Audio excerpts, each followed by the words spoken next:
Olá, muito boa noite para você.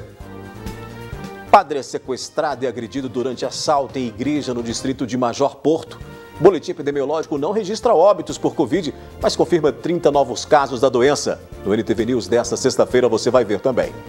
PRF intensifica policiamento na BR-365 por causa da peregrinação dos romeiros. Familiares de idosa que está com o pé necrosando faz apelo em busca de atendimento médico.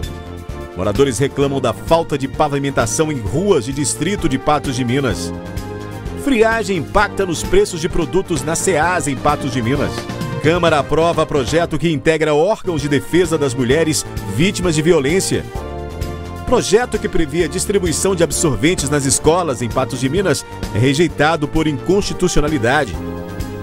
Decreto extingue o ensino híbrido em escolas municipais de Lagoa Formosa. E moradora rebate informação da prefeitura e diz que não foi cadastrada para receber benefício. Tem ainda a análise da notícia e muito mais informações a partir de agora no NTV News.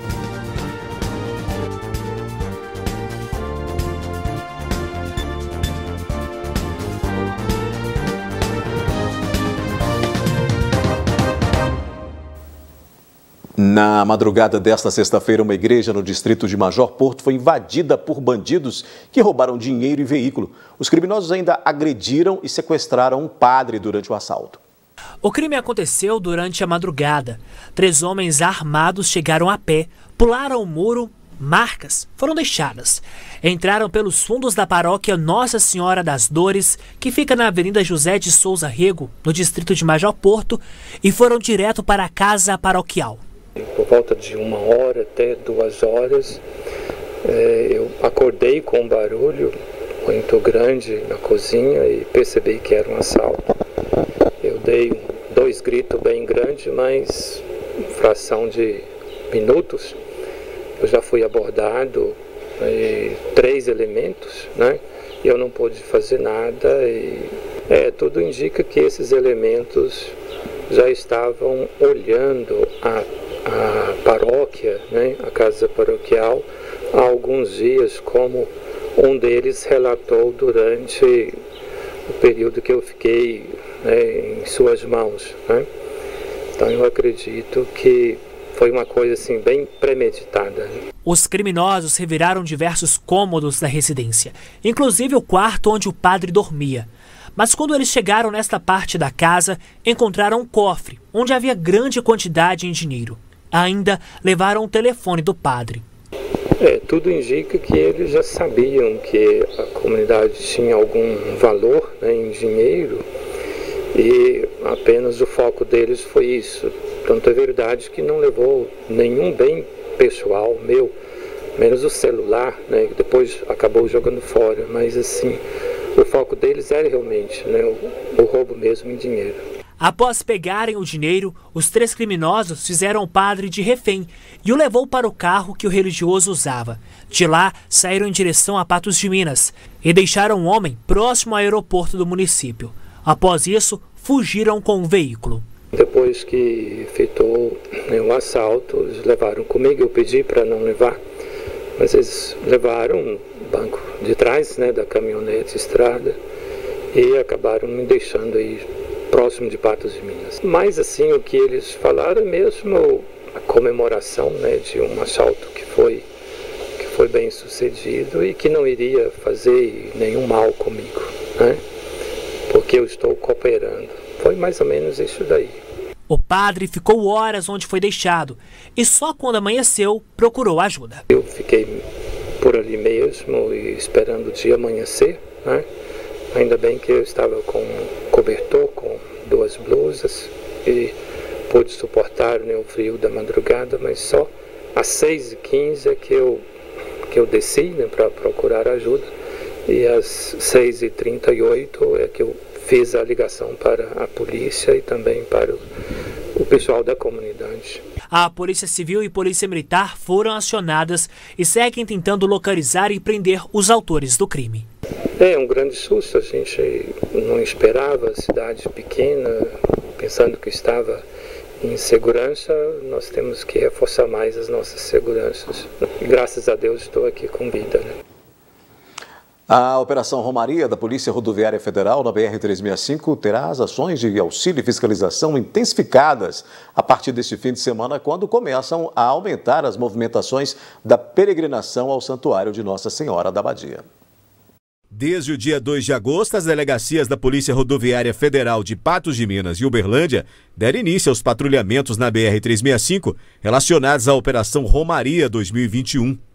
E a partir desta sexta-feira, a PRF informou que os trabalhos serão realizados 24 horas por dia até o dia 15 de agosto. O trecho com maior disposição de equipes será entre o município de Patrocínio e a entrada da cidade de Romaria.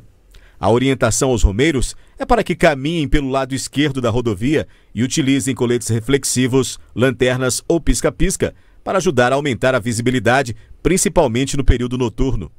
E para que liguem no 191, caso precisem de registro de ocorrência ou de auxílio da Polícia Rodoviária Federal.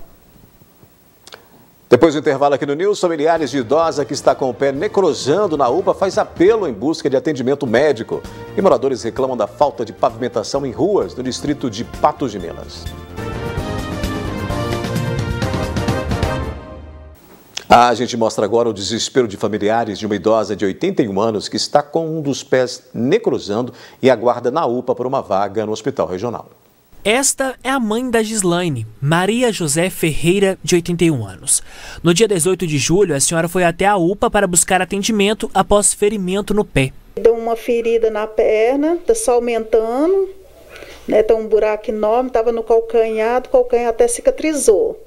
Mas da frente estava dando mau cheiro, ela foi para o hospital para tratar do pé. Desde o dia 18 que ela está na UPA, esperando vaga para o hospital regional.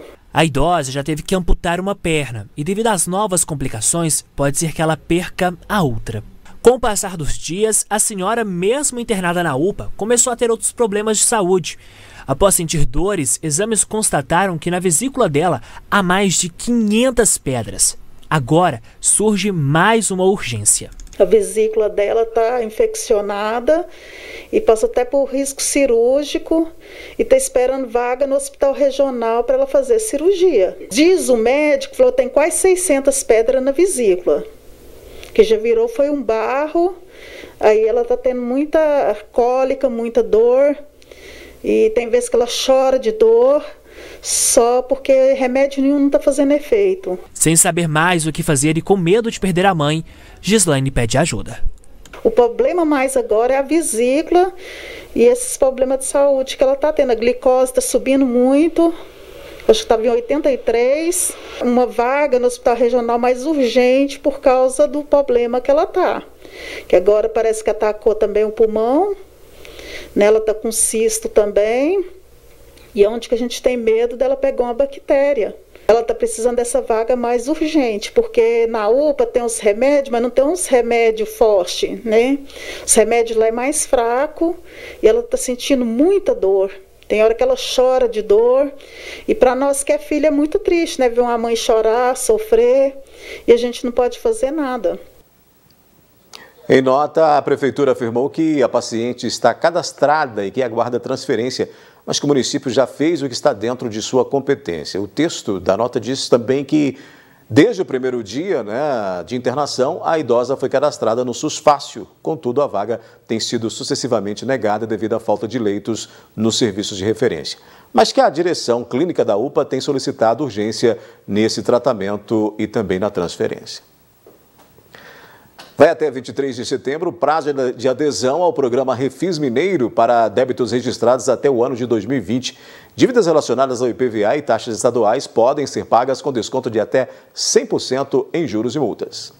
O cidadão ou empresa que tem dívida do IPVA e de taxa florestal, de incêndio e de licenciamento de veículo pode acessar o site da Secretaria de Estado da Fazenda de Minas Gerais para fazer a simulação e a adesão ao programa de regularização de débitos tributários. Podem participar apenas aqueles com débitos ocorridos até 31 de dezembro de 2020. No caso do IPVA, o pagamento à vista tem desconto de 100% de multas e juros. Pode ser dividido em até 6 parcelas, com redução de 50% de multas e juros. O valor mínimo de cada parcela é de R$ 200. Com relação ao Refis Mineiro de taxas, O pagamento à vista também tem desconto de 100% de multas e juros, mas pode ser dividido em apenas 2 parcelas, exclusivo para entidades filantrópicas e templos de qualquer culto. O desconto é de 100% de multas e juros. Agora a gente mostra uma reclamação que vem do distrito de Major Porto, onde os moradores estão indignados com a falta de pavimentação das ruas que ficam na parte alta da localidade. A parte de terra fica a poucos metros do centro de Major Porto, que é asfaltado.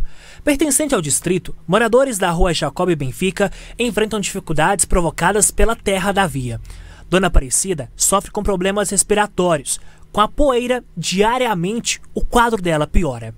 A hora que passa um carro, uma motoca, vai tudo lá pra dentro, vai até na cama. E a respiração, como é que fica? Vai, fica, Deus sabe como. Aqui, ó, tem que pôr o aleno e chupar. É custoso aqui. Tudo por causa da poeira? É. E quando chove aqui, essas também cadinha de barro. Que sofrem com a poeira. Segundo a Ellen, a filha dela também tem tido problemas. É falta de ar, é remédio que você tem que tá comprando, porque olha isso aqui, ó, não tem jeito. Você vê que ó, só poeira na menina. Você põe uma roupa no arame, tira a roupa suja. Isso aqui é um descaso. Sueli mora no local há anos e com tristeza relata a incansável luta por melhorias na rua. É poeira pura, a gente passa muita peito de sujeira aqui, cada poeirão, né? Do lado de baixo ele tem, daqui não tem, né? É ruim, é difícil. E eu mesmo estou com um problema muito poeira ali, ó, não estou conseguindo nem dormir direito de noite. Com problemas respiratórios e sem saber mais o que fazer, os moradores fazem apelo. É difícil. A água, sabe Deus como, o que é que nós passa. E eu já tenho uns 30 anos que eu moro ali, ó. É essa pedenda. Vocês faltando toda a banda aí, onde precisa e onde precisa do rumo. Não dá. Vai continuar assim. Nossa, não dá. Tem hora que não sai nem palavra, porque como é que pode eles deixar um ser humano ficar aqui, viver assim nessas condições aqui? Não tem jeito. A gente questionou a prefeitura sobre essa situação, mas ainda não fomos respondidos sobre quais medidas serão tomadas para fazer nessa pavimentação, né? Que é a medida que tem que ser tomada lá é a pavimentação dessas vias aí, que tanto estão incomodando esses moradores. Daqui a pouco aqui no News, como fica a previsão do tempo para o fim de semana em Patos de Minas e região. E vamos falar sobre a campanha Azul e Vermelho, que busca conscientizar sobre a importância da saúde vascular.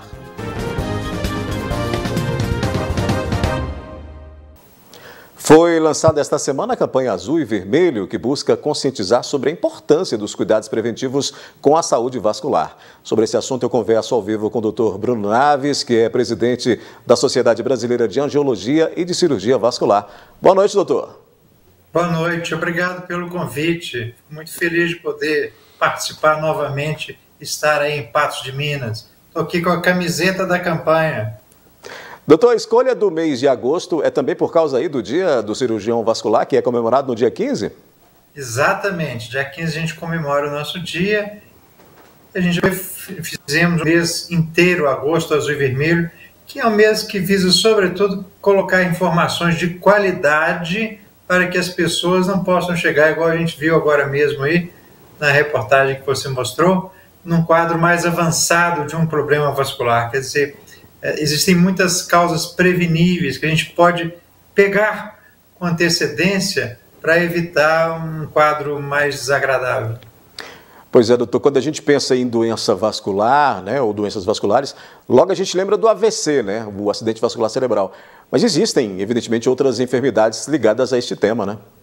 Claro, a gente está falando do aneurisma de aorta abdominal, que é uma artéria que dilata aqui na barriga, da falta de circulação, que é o que a senhora apresentou aí, do pé diabético, que são aquelas pessoas diabéticas que às vezes um pequeno ferimento dá uma infecção e a tendência é ir piorando e acaba numa amputação, além das conhecidas tromboses venosas, das varizes, que são extremamente comuns, e da erisipela, que pouca gente sabe que às vezes uma pequena feridinha no pé, uma frieira, pode gerar uma erisipela, que é uma infecção desagradável, que dá febre alta, íngua, mal-estar geral e às vezes tem até que internar.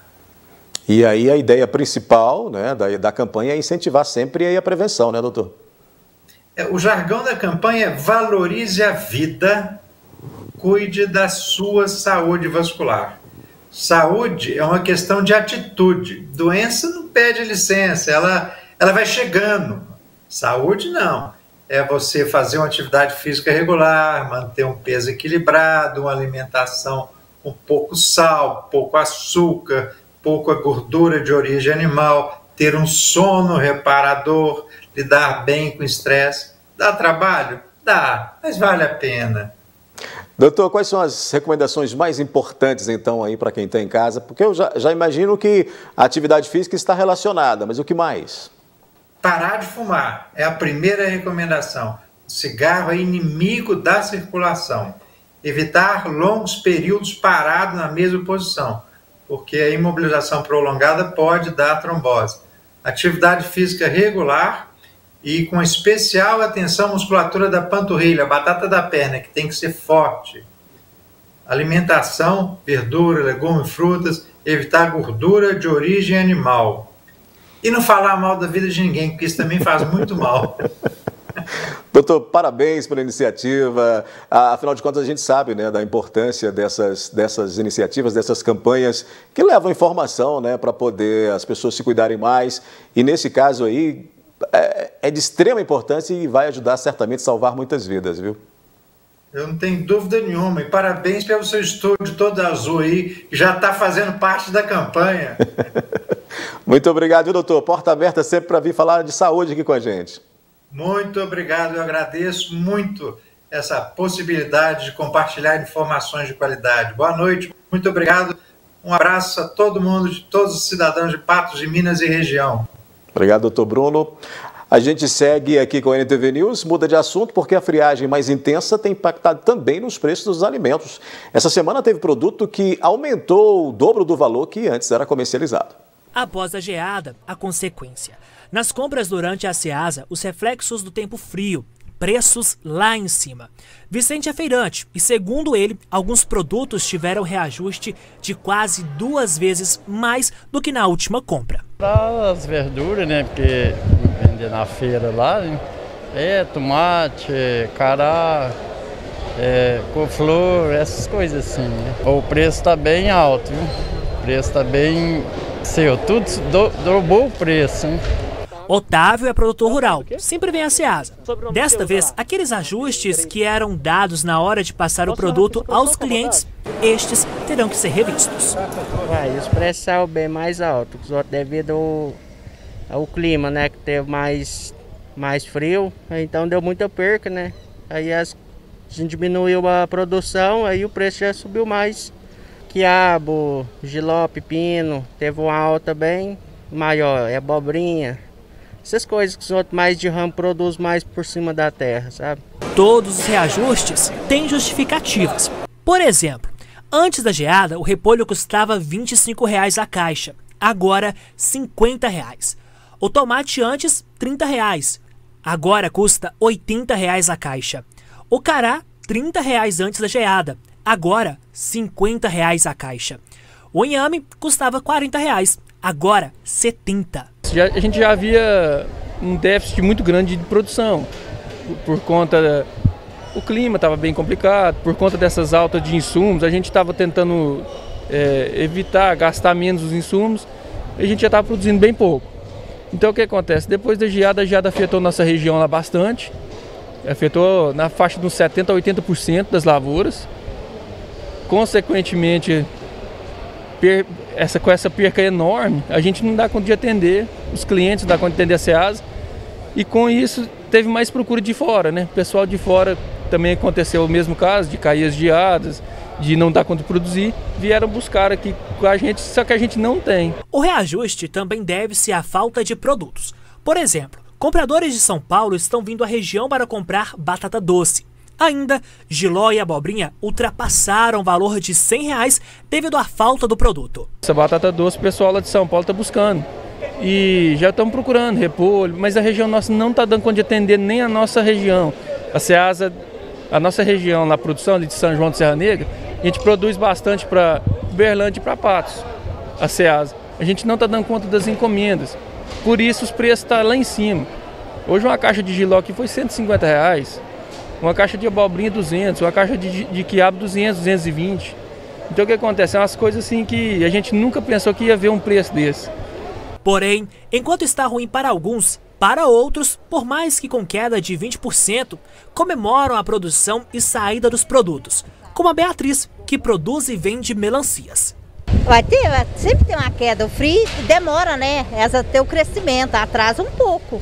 Mas até não posso reclamar não, minha venda tá até bom. Ceasa eu tô vendendo 7.000 quilos, 6.000 quilos, tá ótimo, não posso reclamar não. Eu tô vendendo a R$1,40 o quilo, que eu tô colhendo bastante, minha colheita tá muito boa, chegou uma colheita boa agora. Tá bom, não tenho o que reclamar, tá ótimo. Por falar em frio, vamos conferir como é que fica o tempo no fim de semana em Patos de Minas e região. Previsão do tempo. Oferecimento New Color. Super promoção em armações. Pensou em ótica? Lembrou New Color. Em Patos de Minas, a umidade relativa do ar pode chegar a 30% em alguns momentos do dia no fim de semana. No sábado, a temperatura na capital do milho varia entre 10 e 24 graus. E no domingo, a máxima pode chegar aos 25 graus. Em Lagamar, de 12 a 25 graus no sábado e no domingo, a previsão é de máxima de 27 graus. Em Rio Paranaíba, a mínima também é de 10 graus no sábado e no domingo varia entre 15 e 28 graus. Em Varjão de Minas, os termômetros oscilam de 11 a 21 graus no sábado e de 11 a 23 no domingo. E em Lagoa Grande, faz de 14 a 25 graus no sábado e 14 a 27 no domingo. Em instantes, tem análise da notícia aqui no News. Câmara Municipal aprova projeto que integra órgãos na defesa das mulheres vítimas de violência. Projeto que previa a distribuição de absorventes nas escolas em Patos de Minas é rejeitado por inconstitucionalidade. E decreto extingue o ensino híbrido em escolas municipais de Lagoa Formosa.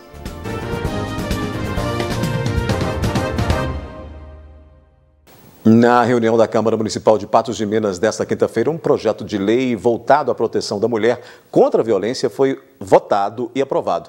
O objetivo é fazer as identificações por meio da integração entre os órgãos competentes. O projeto de lei número 5280 de 2021, aprovado nesta quinta-feira por unanimidade em 2 turnos na Câmara, diz respeito à criação de um cadastro municipal de registro de violência contra a mulher. O objetivo é realizar um levantamento semestral com os dados de casos registrados no município. Como eu estou tendo um olhar especial para a situação da mulher, né?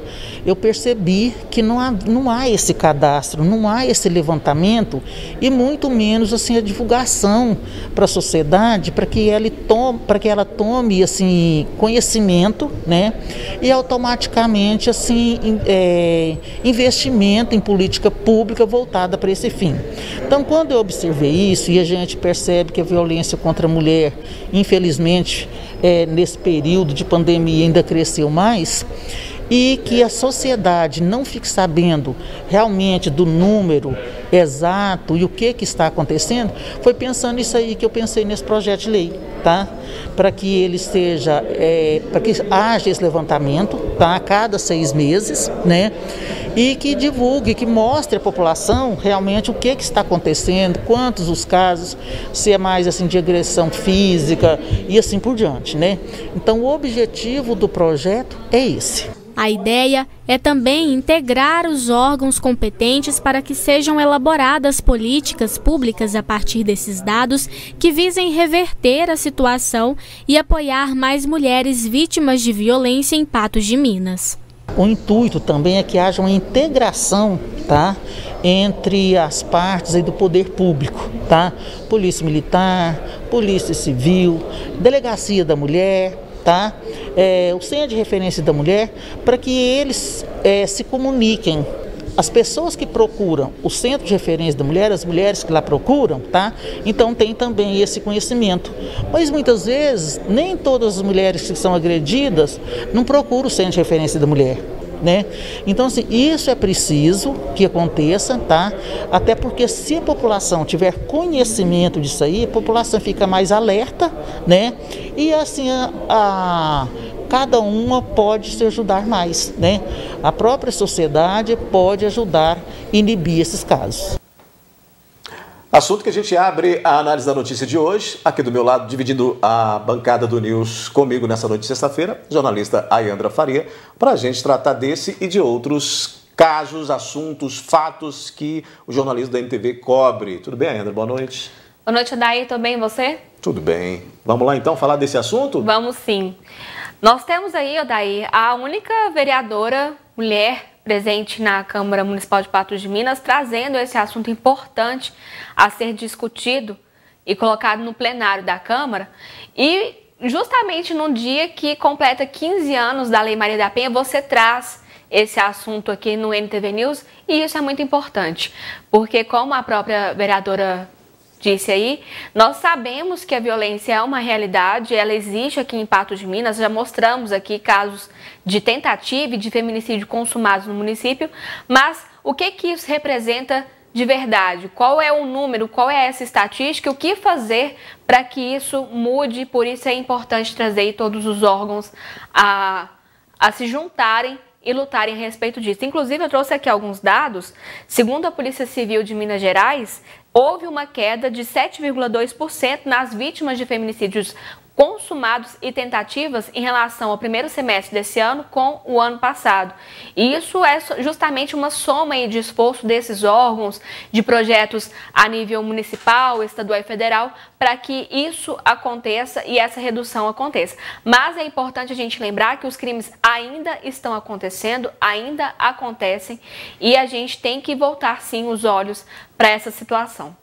E aí a gente tem que entender que a questão não é só repressiva, né? Ela precisa ser preventiva.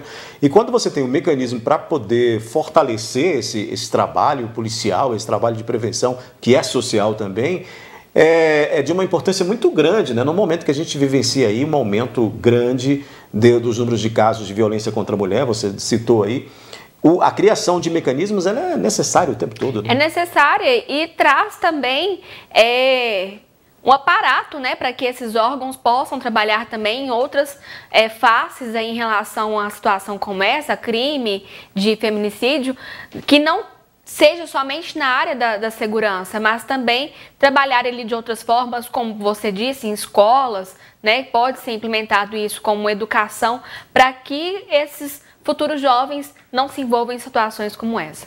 Muito bem, prevenir. Vamos girar o assunto. Ayandra, também foi apresentado nessa mesma reunião, né, um projeto de lei voltado à distribuição de absorventes nas escolas municipais em Patos de Minas, mas essa proposta foi considerada inconstitucional, né? Apesar de não ter sido aprovada, será aí apresentada ao município. O projeto de lei 5269 de 2021 foi criado com o objetivo de instaurar um programa para o fornecimento de absorventes higiênicos nas escolas municipais de Patos de Minas. Entretanto, o projeto não foi aprovado na Câmara por inconstitucionalidade. Mesmo que seja assim, pequeno custo, pequeno gasto para o município, na verdade ele gera gasto mesmo, porque se o município for adquirir os absorventes, né, para essas adolescentes, né, então tem custo. Então por isso que ele foi julgado inconstitucional. A necessidade, segundo a vereadora, foi percebida devido à carência de adolescentes em situação de vulnerabilidade que não têm condições de comprar o produto e até faltam às aulas por falta de suporte da própria escola. Partindo, primeiro da minha experiência, né, que eu estive à frente assim, de direção de escola há muitos anos, a gente constata mesmo que várias adolescentes, principalmente as adolescentes mais carentes, elas não possuem, a família às vezes não tem poder aquisitivo para estar adquirindo esses absorventes para a filha. E muitas vezes essas famílias são numerosas, tá? Então assim, essas meninas, elas assim, todo mês elas pedem para sair mais cedo da escola, tá? Ou às vezes elas faltam de aula porque não tem o absorvente, elas já sentem assim muito constrangimento, tá? Então assim, isso é uma realidade que a gente vive nas escolas. Mesmo sem aprovação da Câmara, o projeto será apresentado ao município como proposta para que a Prefeitura crie uma nova lei voltada a essa necessidade. Como ele é inconstitucional, nós vamos fazer uma indicação para o prefeito, para o executivo, para que o próprio município, o próprio executivo, elabora uma lei, encaminhe para cá, né, para a gente votar a favor. Até porque o município, através do FNDE, vem recurso para manutenção das escolas, vem recurso para produtos de limpeza e higiene, né? Então a gente sabe que tem esse recurso sim, tá? Que tem como o executivo arcar com isso aí. Leandra, a medida pode até ser inconstitucional na Câmara, mas o município, como ela acabou de dizer, ele pode promover esse repasse, para promover essa ajuda para essas famílias mais carentes, né? É uma situação daí que pode ser de iniciativa aí do Executivo, né, para que tenha esse projeto para comprar esses absorventes e repassar aí a essas adolescentes que necessitam. A gente sabe, daí, que menstruação é uma coisa que acontece todos os meses, na maioria das vezes aí com adolescentes a partir de 12 anos até 50, mais de 50 anos hoje. Então, vamos dizer, por pessoa, cada mulher gasta aí mais de R$4.000. Pesquisas mostram isso, gastam mais de R$4.000 com esse item de higiene pessoal na vida. E muitas famílias carentes, que muitas vezes falta o básico para comer, não tem essa verba para trabalhar, para comprar aí esse item de higiene. E a gente fala tanto em campanhas aí para arrecadação de alimentos, produtos de higiene pessoal, e poucas vezes esse item, Odair, ele é considerado e doado como item de higiene pessoal. Talvez por tabu, né? Justamente, a menstruação acontece todos os anos, todos os meses com as mulheres, mas ainda é um assunto de muito tabu, pouco falado, muito negligenciado. Por isso a importância, a professora Beth, Odair, você conhece aqui na nossa cidade, ela trabalhou por muitos anos na área da educação, então ela presenciou essa realidade.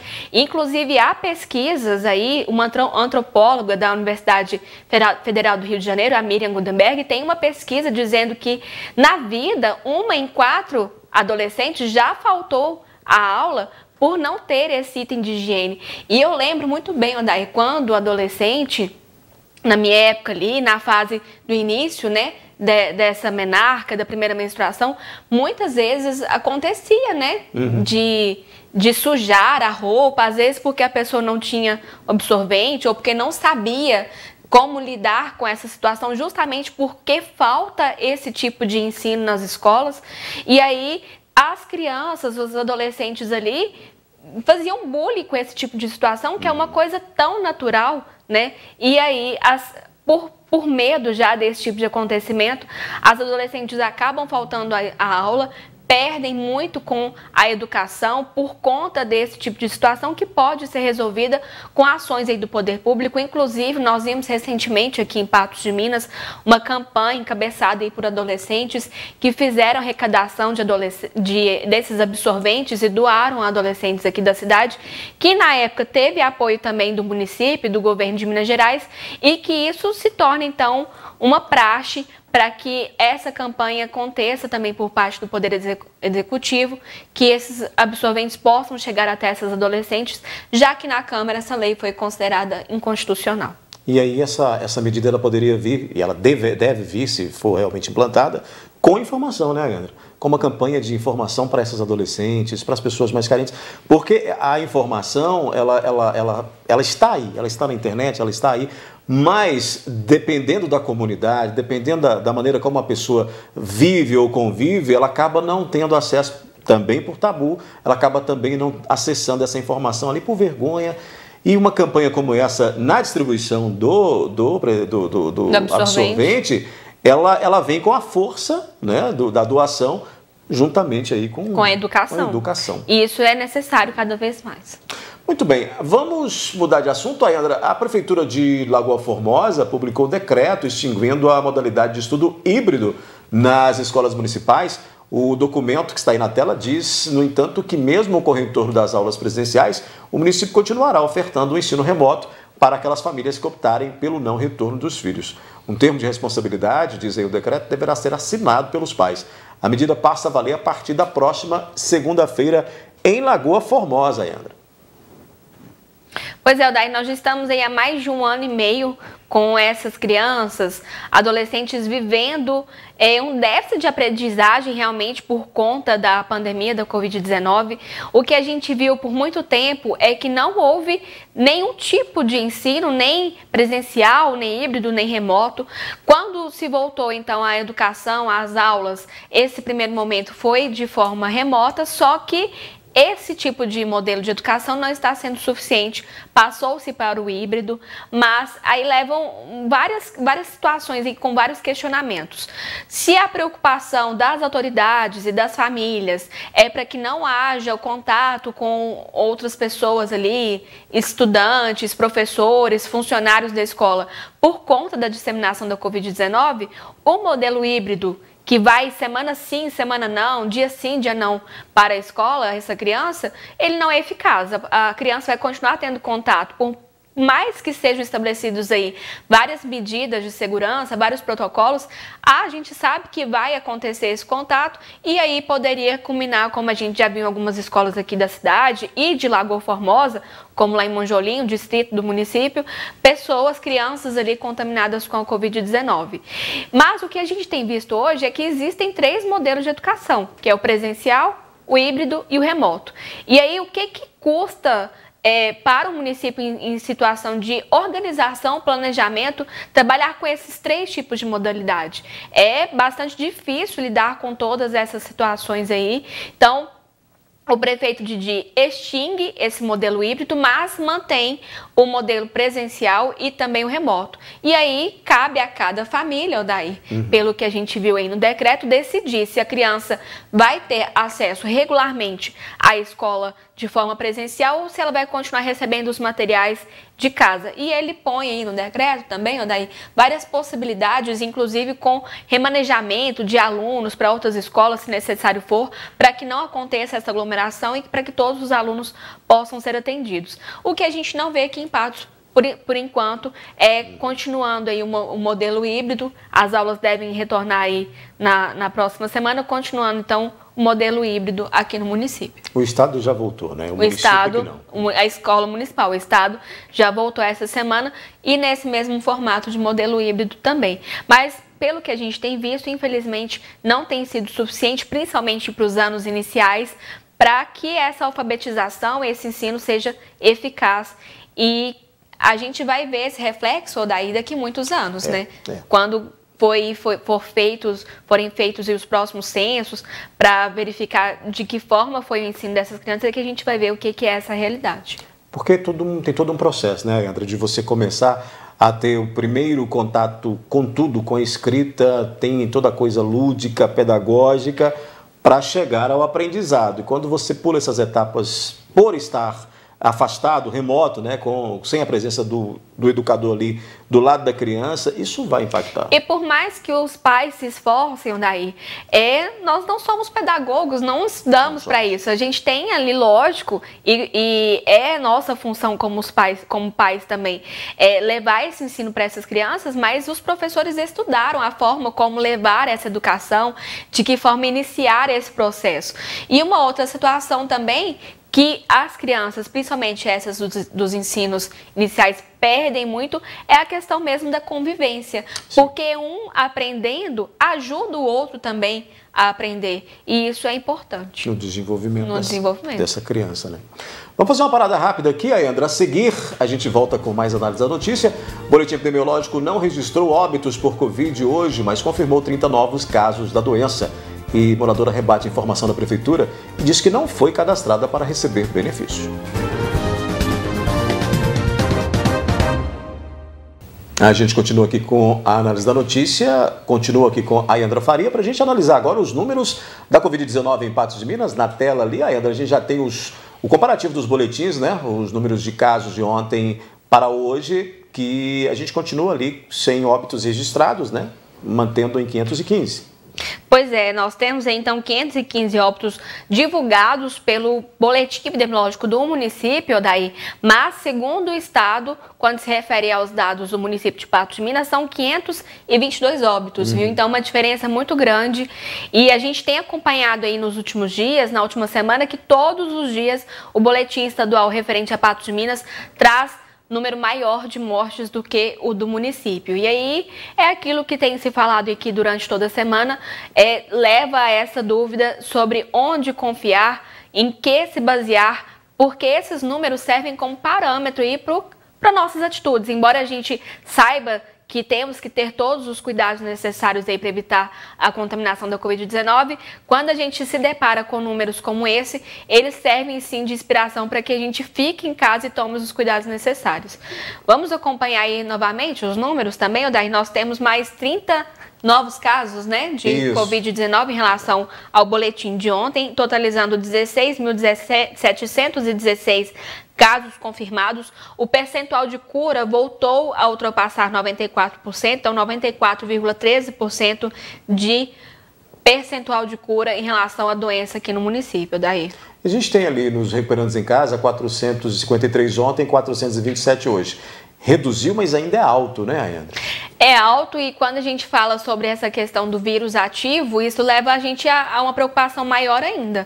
Porque se mais de 400 pessoas estão com o vírus ativo, significa que esse número pode ser ainda maior. Porque muitas vezes essas pessoas tiveram contato com outras pessoas que ainda não apresentaram sintomas da doença e podem estar também transitando e transmitindo o vírus da Covid-19. E isso reflete também diretamente na ocupação hospitalar, que é o que a gente vai ver agora também, né? Exatamente. O boletim está na tela aí para a gente analisar. Nós temos aí uma oscilação para menos, mas ainda assim é preciso que a gente fique muito atento nessa estrutura hospitalar. Ontem a gente tinha aí um percentual acima de 100, hoje a gente está abaixo dele, né, Ayandra? Embora nos últimos 2 dias aí o município não tenha divulgado oficialmente essa taxa de ocupação hospitalar, alegando a incompatibilidade no sistema, no painel coronavírus, quando a gente acessa lá o painel coronavírus, a gente percebia que esse número estava acima de 100%.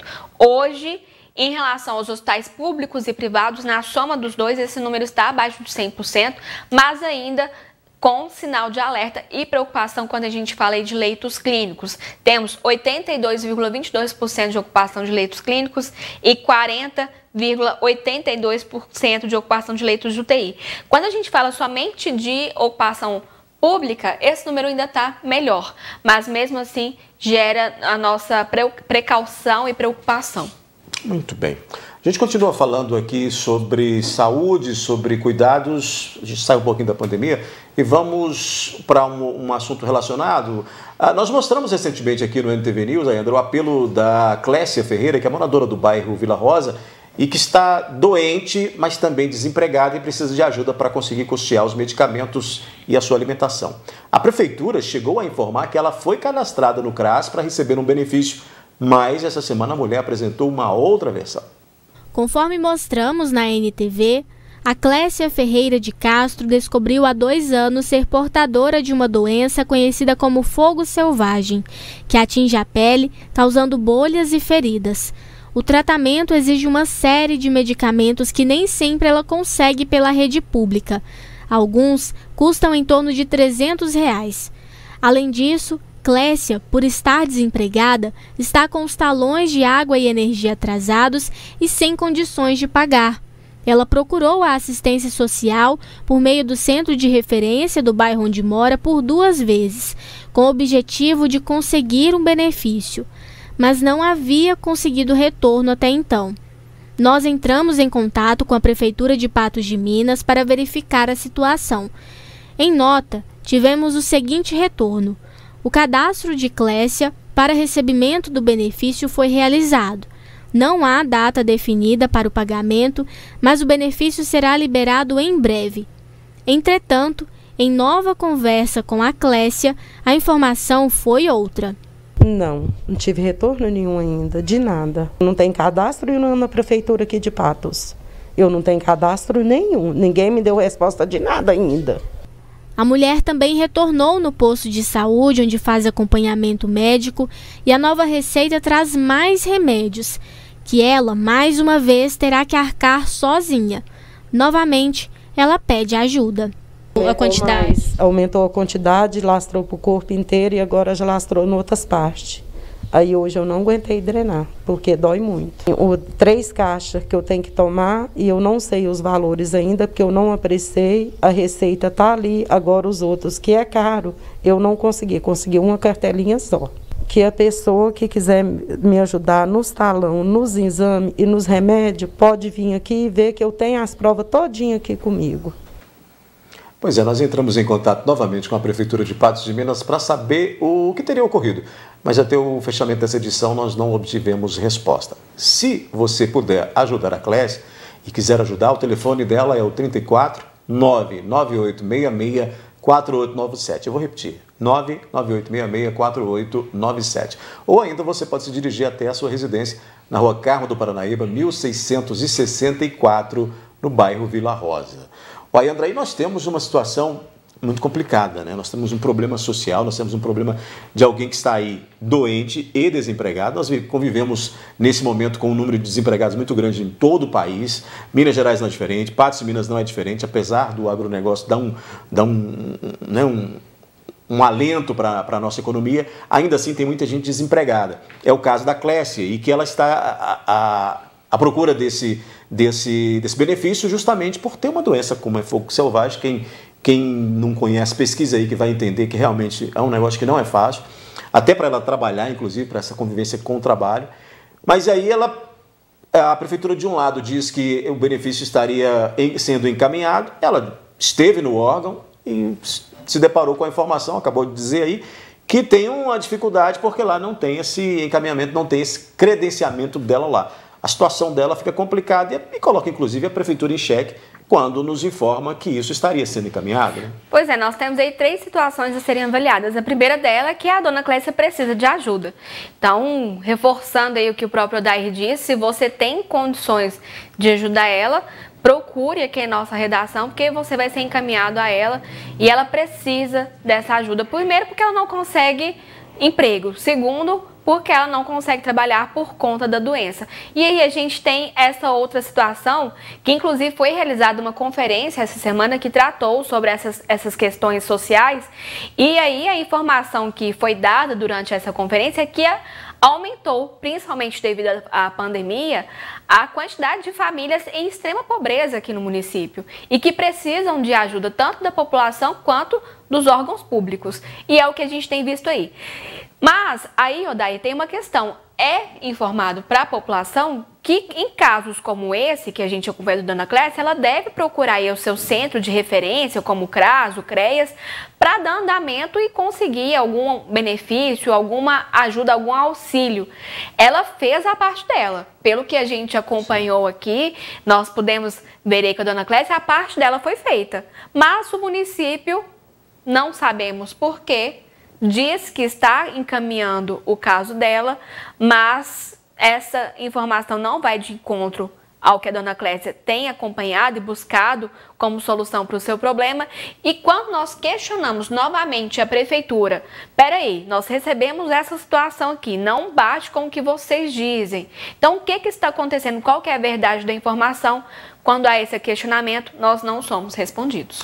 Pois é, e aí é uma coisa que precisa de uma sensibilidade, né? Porque é uma questão de doença, é uma questão de urgência. Ela precisa realmente, está desesperada sem saber o que fazer.